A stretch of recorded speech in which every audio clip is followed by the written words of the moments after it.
हरे कृष्णा, राधे राधे, जय माता दी। माँ दुर्गा का आशीर्वाद आप पे सदा सर्वदा बना रहे। नवरात्रि के 9 दिनों में माँ दुर्गा के अलग अलग स्वरूपों की पूजा की जाती है। पहले दिन माँ शैलपुत्री, दूसरे दिन ब्रह्मचारिणी, तीसरे दिन माँ चंद्रघंटा, चौथे दिन माँ कुष्मांडा, पांचवें दिन माँ सकंद माता, छठे दिन माँ कात्यायनी, सातवें दिन माँ कालरात्रि, आठवें दिन महागौरी और नौवें दिन माँ सिद्धिदात्री की पूजा की जाती है। नवरात्रि का हर दिन पावन, महत्वपूर्ण और आस्था से भरा हुआ है। नवरात्रि के 9 दिनों में जिस प्रकार माँ दुर्गा के अलग अलग 9 स्वरूपों की पूजा का महत्व है, उसी प्रकार अलग अलग स्वरूपों से जुड़ी पौराणिक कथा भी प्रचलित है। इन कथाओं से माँ दुर्गा के स्वरूपों का अद्भुत रहस्य मिलता है।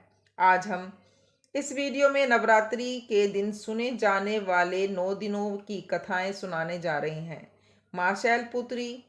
माँ शैलपुत्री देवी दुर्गा का पहला स्वरूप है। पौराणिक कथा के अनुसार राजा दक्ष ने एक बार भव्य यज्ञ का आयोजन किया, जिसमें भी देवताओं और ऋषियों को आमंत्रित किया गया, लेकिन अपना दामाद शिव और बेटी सती को नहीं बुलाया गया। यज्ञ की बात जब सती को पता चली तो वह अपने पिता के घर यज्ञ में जाने के लिए काफी उत्सुक हो गई। शिव के बहुत समझाने के बावजूद भी वह नहीं मानी और अकेले ही वहां पहुंच गई। वहां पहुंचकर पिता ने सभी के सामने शिव का बहुत अपमान किया और भला बुरा कहा, जिससे सती को बहुत दुख हुआ और उसने यज्ञ की अग्नि कुंड में ही अपने प्राण त्याग दिए। सती के मृत्यु की खबर जब शिव को मिली तो वे क्रोधित हो गए और सती के मृतक शरीर को लेकर इधर उधर घूमने लगे। तब शिव के क्रोध को शांत करने के लिए भगवान विष्णु ने अपने सुदर्शन चक्र से सती के शरीर के टुकड़े टुकड़े कर दिए। सती के शरीर का भाग जहां जहां गिरा, वहां वहां सिद्धपीठ कहलाए। बाद में सती ने हिमालय के घर पुनः जन्म लिया और मां शैलपुत्री के रूप में जानी जाने लगी। मां ब्रह्मचारिणी की कथा। पौराणिक कथा के अनुसार मां ब्रह्मचारिणी का जन्म पर्वतराज हिमालय के यहाँ हुआ। उन्होंने नारद जी से उपदेश लेकर शिव को पति के रूप में पाने के लिए तप किया। देवी ने तपस्या के पहले भी 1000 वर्षों तक केवल फल फूल खाकर बिताए। 9 वर्षों तक केवल जमीन पर रहकर शाक पर निर्वाह किया और वर्षा धूप की परवाह किए बिना अपना तप जारी रखा। कई हजार सालों तक उन्होंने सिर्फ टूटे बेलपत्र खाए और निरंतर भगवान शिव की पूजा करती रही। अंत में उन्होंने बेलपत्र खाना भी छोड़ दिया और फिर निर्जर और निहार रहकर तपस्या करने लगी। देवी की कठोर तपस्या से उनका शरीर क्षीण हो गया था। कठोर तपस्या के कारण ही उन्हें ब्रह्मचारी नाम मिला। देवी की कठोर तपस्या से देख ऋषि मुनि और सिद्ध गणों ने उन्हें कहा कि आपको तपस्या का फल अवश्य मिलेगा। तीसरी कथा माँ चंद्रघंटा की। पौराणिक कथा के अनुसार महिषासुर नामक राक्षस ने देवराज इंद्र का सिंहासन हड़प लिया था और वहां स्वर्गलोक में भी अपना राज्य चाहता था। इसके आतंक से देवता चिंतित हो गए। तपस्या के समाधान के लिए देवताओं ने त्रिदेव से मदद मांगी। तब त्रिदेव तीनों के मुख से जो ऊर्जा उत्पन्न हुई, उसने एक देवी का जन्म हुआ जो देवी चंद्रघंटा कहलाई। शिव ने उन्हें त्रिशूल और विष्णु ने चक्र प्रदान किया। इसी तरह सभी देवताओं ने देवी को विशेष अस्त्र दिए। फिर माँ चंद्रघंटा ने महिषासुर का संहार किया और देवताओं की रक्षा की। माँ कुष्मांडा की कथा।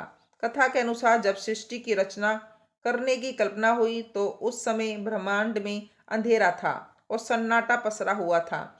ऐसे में त्रिदेव ने माँ दुर्गा से सहायता ली। माँ दुर्गा के चौथे स्वरूप माँ कुष्मांडा ने ब्रह्मांड की रचना की। उनके मुखमंडल पर मुस्कान से पूरा मंडल में उजाला हो गया। शास्त्रों के अनुसार माँ कुष्मांडा सूर्य लोक में वास करती है और उनके मुखमंडल पर सूर्य प्रकाशवान है। माँ सकंद माता की कथा। कथा के अनुसार तारकासुर नामक एक राक्षस को ब्रह्मा जी से वरदान मिला था कि उसकी मृत्यु सिर्फ शिव जी के संतान के द्वारा ही होगा। इस तरह तारकासुर का आतंक बढ़ने लगा। तब माँ पार्वती ने सकंद माता का रूप धारण किया और पुत्र सकंद को युद्ध के लिए तैयार करने लगी। सकंद माता से शिक्षा प्राप्त कर कार्तिकेय ने तारकासुर का वध किया। माँ कात्यायनी की कथा। पौराणिक कथा के अनुसार एक बार महिषासुर नामक दैत्य का अत्याचार बहुत बढ़ गया, जिससे सभी परेशान हो गए थे। तब त्रिदेव के तेज से देवी उत्पन्न हुई, जिससे महर्षि कात्यायन के घर जन्म लिया। उसका नाम कात्यायनी पड़ा। माँ कात्यायनी ने 10वीं तिथि पर महिषासुर का वध किया, इसलिए उन्हें महिषासुर मर्दिनी कहा जाता है। माँ कालरात्रि की कथा। कथा के अनुसार माँ कालरात्रि ने शुंभ निशुंभ और रक्त बीज नामक राक्षस का वध कर देवी देवताओं और मानवों की रक्षा की और संसार को भय मुक्त किया। यह देवी का रूप अत्यंत उग्र और शक्तिशाली है। माँ महागौरी की कथा।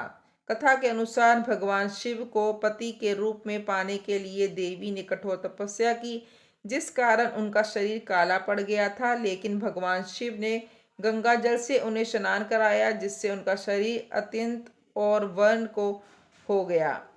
तभी से उनका नाम महागौरी पड़ा। माँ सिद्धिदात्री की कथा।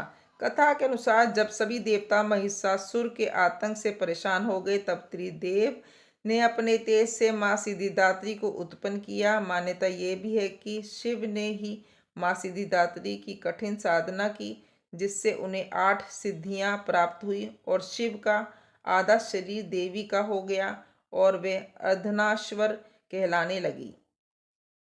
तो भक्तों, ये थी 9 दिनों में 9 दिन रात सुनने वाली कथाएं। आपको कैसे लगी बताइएगा ज़रूर। राधे राधे, जय माता दी।